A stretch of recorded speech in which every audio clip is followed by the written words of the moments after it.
তো বস, এখন আমরা কথা বলবো অভিরূপ ঘোষ দ্বারা পরিচালিত মৃগয়া ছবিটা নিয়ে, যেটা গতকাল সিনেমা হলে মুক্তি পেয়েছে। তো কেমন লাগলো এই ছবিটা? এই ছবির যে পরিচালক অভিরূপ ঘোষ, বাঙালি পরিচালকদের মধ্যে আমার অন্যতম পছন্দের পরিচালক, এবং আমার মনে হয় তিনি ডিজার্ভ করেন বড় হাউসে কাজ করা, তিনি ডিজার্ভ করেন স্টারদের সাথে ছবি করা। তার কারণ তার মধ্যে মেরিট রয়েছে, এবং সে যেই বাজেটে যেরকম ধরনের কনসেপ্ট দেখানোর চেষ্টা করে, অন্যান্য পরিচালকরা চেষ্টা করছিল না যেই বাজেটে সে রহস্য রোমাঞ্চর মতো সিরিজ বানিয়েছিল। তো সে একজন ভালো পরিচালক, এবং তার না সাকসেসের দরকার। তো মৃগয়া ছবিটা যারা টিজার দেখেছো, পছন্দ করেছো, আমি বলবো মৃগয়া সিনেমাটা যাও সিনেমা হলে গিয়ে দেখো, অ্যাটলিস্ট এই পরিচালকের জন্য। এবার কেমন লাগলো এই ছবিটা, হয়েছে কেমন এই ছবিটা? ছবির গল্পটা আমি একটু করে বলছি। এই ছবিটা ট্রু স্টোরি, সেটার ওপর বেস করে বানানো হয়েছে। একজন প্রস্টিটিউট, তাকে খুন করা হচ্ছে, তার ছেলেকে দেওয়া একটা প্রমিস। 4 জন ডেডলি অফিসার, তারা কি ধরতে পারবে একজন ক্রিমিনালকে? এবং কে এই ক্রিমিনাল, সে এত পাওয়ার পাচ্ছে কোথা থেকে? এর থেকে বেশি জানতে হলে তোমাকে নিকটবর্তী সিনেমা হলে গিয়ে মৃগয়া ছবিটা দেখতে হবে। পজিটিভ দিক, নেগেটিভ দিক, আমার কাছে এই ছবির জন্য পজিটিভ দিকও রয়েছে, আবার নেগেটিভ দিকও রয়েছে। ছবির প্রথম যেটা পজিটিভ দিক, সেটা হচ্ছে এই ছবিতে দারুণ পারফরমেন্স ঋত্বিক চক্রবর্তীর এবং সৌরভ দাসের। ঋত্বিক চক্রবর্তী এবং সৌরভ দাস দুজন টিজার থেকেই ছেয়েছিল, এবং দুজনের ব্যাপক পারফরমেন্স রয়েছে এই ছবিতে। ঋত্বিক চক্রবর্তীকে আমরা আজ অবধি এরকম কোনো ক্যারেক্টার পেতে দেখিনি, এবং তাকে এরকমভাবে ব্যবহার করা হচ্ছে মাস্টার স্ট্রোক। তার যা অ্যাটিটিউড যেরকম, তার ডায়ালগ যেরকম, তার নেচার, লোকে খাইয়ে তারপরে প্যাদানো, আমার ব্যাপক লেগেছে। একইভাবে এখানে সৌরভ দাস, এই ছবি দ্বারা পোর্শন রয়েছে যেখানে সে সত্যি জুতো চাটে।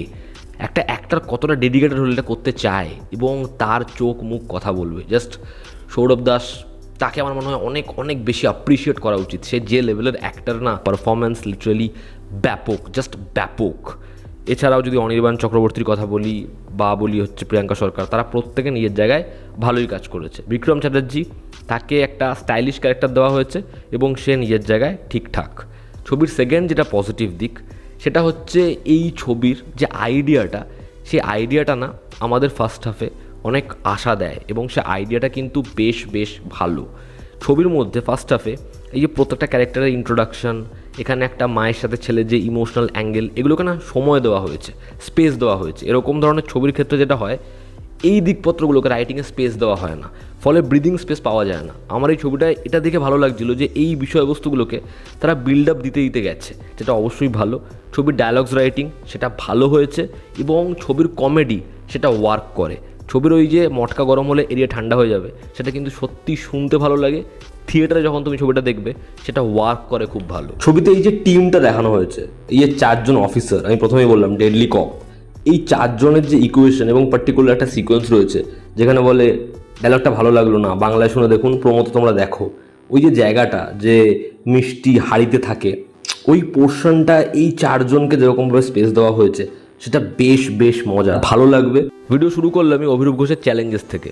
এই ছবিটা যে বাজেটে বানানো, এবং যেরকম স্টাইলাইজেশন ছবিতে, চেজিং হোক, অ্যাকশনে তারা দেওয়ার চেষ্টা করেছে। আমি কিন্তু অ্যাকশনের প্রশংসা করছি না, বাট যে স্টাইলাইজেশনটা রয়েছে সেটা ডেফিনেটলি ভালো। ছবির মিউজিক ডিসেন্ট।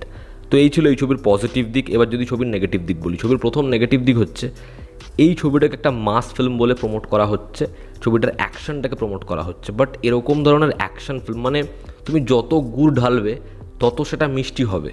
এবং আমরা এখন এত পরিমাণে ছবি দেখছি যে সাধারণ অডিয়েন্সেরও চোখ না খুলে গেছে।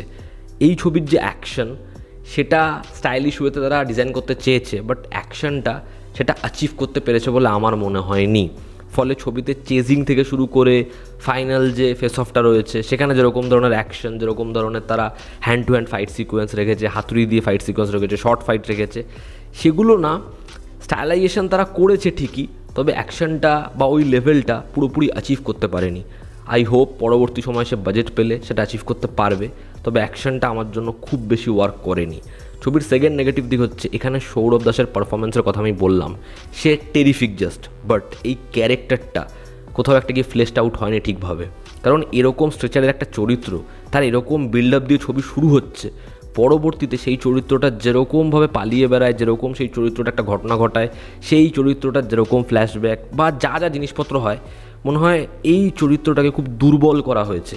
সে পারফরমেন্সে আমাদের রাগ ধরাচ্ছে, পারফরমেন্সে টানছে, বাট সেই চরিত্রটাকে প্রপারলি এস্টাবলিশ করতে হতো, যেটা এখানে হয়নি। ছবিতে আমি পার্টিকুলার দুটো সিকোয়েন্সের কথা বলবো। একটা হচ্ছে ইন্টারমিশনের যে পোর্শনটা রয়েছে সেটাকে তারা খুব হাই দেওয়ার চেষ্টা করেছে, বাট ওটা হয়নি।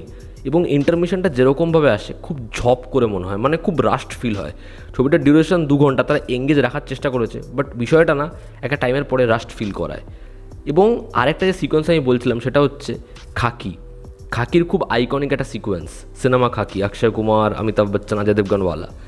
ওই যে সিকোয়েন্সটা তারা যেরকমভাবে এনেছে, তারা হোমাজ দিয়েছে ভালো কথা, বাট সেটা যে ইম্প্যাক্ট ফেলবে তার জন্য সময় দিতে হয়। ওই যে আমি বললাম রাস্ট ফিল হচ্ছে, ফলে ওরকম একটা সিকোয়েন্স, বাট ওটা খুব অপ্রয়োজনীয় মনে হয় এবং সিকোয়েন্সটা ওয়ার্ক করে না। মনে হয় কি দরকার ছিল খাকির এরকম একটা সিকোয়েন্সকে এরকমভাবে রিক্রিয়েট করার। ছবির যে ব্যাকগ্রাউন্ড স্কোর সেটা কিছু কিছু জায়গায় শুনতে ভালো লাগে, কিন্তু গোটা ছবিতে অপ্রয়োজনীয়ভাবে যেন সেটাকে ব্যবহার করা হয়েছে। বারংবার সেটা আনওয়ান্টেড সিনে বেজেই যাচ্ছে। এবার ছবিতে অনেকগুলো ক্যারেক্টার এবং প্রত্যেকটা ক্যারেক্টারের একটা সাবপ্লট রয়েছে।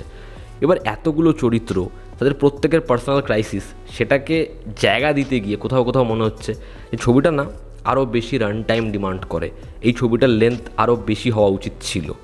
তো এই ছিল আমার ওপিনিয়ন মৃগয়া ছবিটা নিয়ে। তোমরা যারা দেখেছো তোমাদের কি ওপিনিয়ন অবশ্যই কমেন্ট বক্সে জানিও। এই ছিল আজকের ভিডিও। ভালো লেগে থাকলে লাইক করো, শেয়ার করো, সাবস্ক্রাইব করো। আমি শেষে একটাই কথা বলবো, যারা অভিরূপ ঘোষের ছবি এর আগেও দেখেছো তার এই ছবিটাকে একটা সুযোগ দাও। ভিডিও ভালো লেগে থাকলে লাইক করো, শেয়ার করো, সাবস্ক্রাইব করো। জনতা আমাদের পাশে আছে। আবার দেখা হচ্ছে। Take care.